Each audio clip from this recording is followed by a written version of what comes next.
গত কয়েকদিন ধরেই ঢালিউডের সবচেয়ে বড় খবর সাকিব খানের বিয়ে। সম্প্রতি দেশের একটি সংবাদ মাধ্যম দাবি করে খুব শিগগিরই বিয়ের পিঁড়িতে বসতে চলেছেন চিত্রনায়ক সাকিব খান। চিত্রনায়িকা অপু বিশ্বাস ও শবনম বুবলির সঙ্গে সংসার ভাঙনের পর নায়ককে নতুন করে বিয়ে দেওয়ার চিন্তা করছে তার পরিবার। সাকিবের বিয়ের খবরে যখন গোটা শোবিজ অঙ্গন উত্তাল, তখন নীরব ভূমিকায় রয়েছেন তার প্রাক্তন স্ত্রী অপু বিশ্বাস। গেল ঈদেও সাকিব বন্দনায় মুখর ছিলেন অপু, জানিয়েছিলেন প্রাক্তন স্বামীর পরিবারের সঙ্গে ঈদ উদযাপনের গল্প। তবে হঠাৎই সাকিবের বিয়ের খবরে যেন নিশ্চুপ এই নায়িকা। গেল কয়েকদিনে একাধিকবার অপু বিশ্বাসের সঙ্গে যোগাযোগের চেষ্টা করেও সাকিব খানের বিয়ে প্রসঙ্গে কোনো মন্তব্য নেওয়া সম্ভব হয়নি।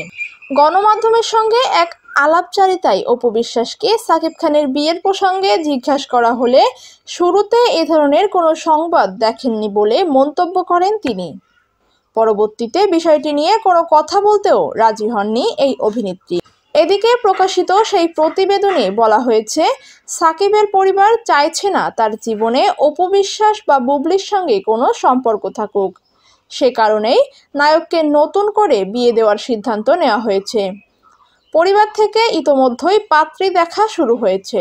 অন্যদিকে অপু বিশ্বাস কোনো মন্তব্য না করলেও সাকিবের বিয়ের খবরে মুখ খুলেছেন শবনম বুবলি। একটি সংবাদ মাধ্যমকে দেওয়া সাক্ষাৎকারে তিনি বলেছেন, তার বিয়ের বিষয়ে আমার কথা বলার কোনো ইচ্ছে নেই।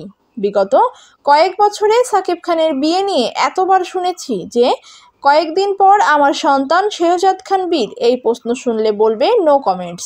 কয়েকদিন আগেও এক সাক্ষাৎকারে নিজেকে সাকিবের বৈধ স্ত্রী বলে দাবি করেছেন বুবলি। সে সময় এই নায়িকা বলেন, আমার ও সাকিবের এখনও আনুষ্ঠানিকভাবে বিচ্ছেদ হয়নি।